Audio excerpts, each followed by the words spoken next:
दोस्तों, hair transplant में हमेशा एक बात का ध्यान रखिए। एक फैक्टर है जो कांस्टेंट है और वो कांस्टेंट फैक्टर है आपका डोनर एरिया। तो उसकी इकोनॉमी का आपको हमेशा ध्यान रखना पड़ेगा। And the worst kind of hair transplant failure they don't happen at your front, they happen at your back. क्योंकि बैक बिगड़ गया, उसको सुधारा नहीं जा सकता। तो मेरे दोस्तों, मेरे कहने का मतलब ये है कि ये जो डोनर एरिया है ना, ये आपका एटीएम है। इससे जितने पैसे निकालोगे उतने निकलते आएंगे, ये सोचना गलत है। पैसे उतने ही निकलेंगे जितने के आपके अकाउंट में हैं। और बैंक में और आपके बालों में, सर के पीछे के बालों में ये फर्क है कि आप दोबारा से कमा के बैंक में डाल सकते हो ताकि फिर से आप एटीएम से निकाल लो।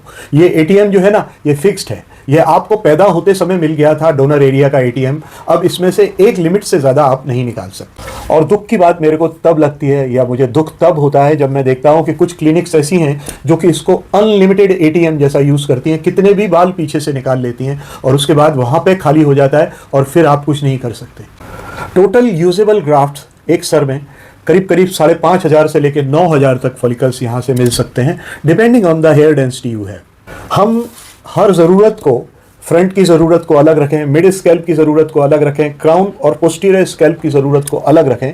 तो हर समय जब आप हेयर ट्रांसप्लांट के लिए वहाँ से फॉलिकल निकालते हो, आप ये सोचो कि आप अपने अकाउंट से पैसा निकाल रहे हो, और अगर वो पैसा ख़त्म हो गया तो फिर आपको कभी आगे ज़रूरत पड़ गई तो आप क्या करेंगे। इसलिए जो आपके यंगर पेशेंट ग्रुप हैं, जिनकी उम्र 20 से लेके 28 साल तक की है, उनमें बहुत ज़्यादा घनी हेयर लाइन मत दीजिए। ओवर जीलस मत होइए हेयर लाइन को ट्रांसप्लांट कराने में, आप भी और आपके डॉक्टर को भी। बहुत ज़्यादा अगर फॉलिकल इधर लग गए, बाद में स्कैल्प पे क्राउन में या मिड क्राउन में या पोस्टीरियर क्राउन में ज़रूरत पड़ी तो आप क्या करोगे। आज आप नॉर्मल 1 या 2 हो, लेकिन आप 5 साल बाद नॉर्मल 5 हो गए तो आप क्या सोचोगे। इसलिए over harvesting of donor area से हमेशा बचें। ये आपका वो बैंक बैलेंस है जो रिप्लेनिश नहीं होता। अगर आपका डोनर एरिया पैची हो जाता है तो उधर बाल नहीं दिए जा सकते। उधर सिर्फ माइक्रो नीडलिंग या माइक्रो ब्लेडिंग करके उधर आपको माइक्रो स्कैल्प पिगमेंटेशन ही दिया जा सकता है, बाल नहीं दिए जा सकते फिर। तो बेड ट्रांसप्लांट दोस्तों किसको बोलोगे। ब्रेड ट्रांसप्लांट उसको बोलोगे कि जिसमें रिजल्ट पुअर आते हैं, या उसको बोलोगे जिसकी प्लानिंग पुअर की गई है। मैं कहूंगा उसको जिसकी प्लानिंग पुअर की गई है।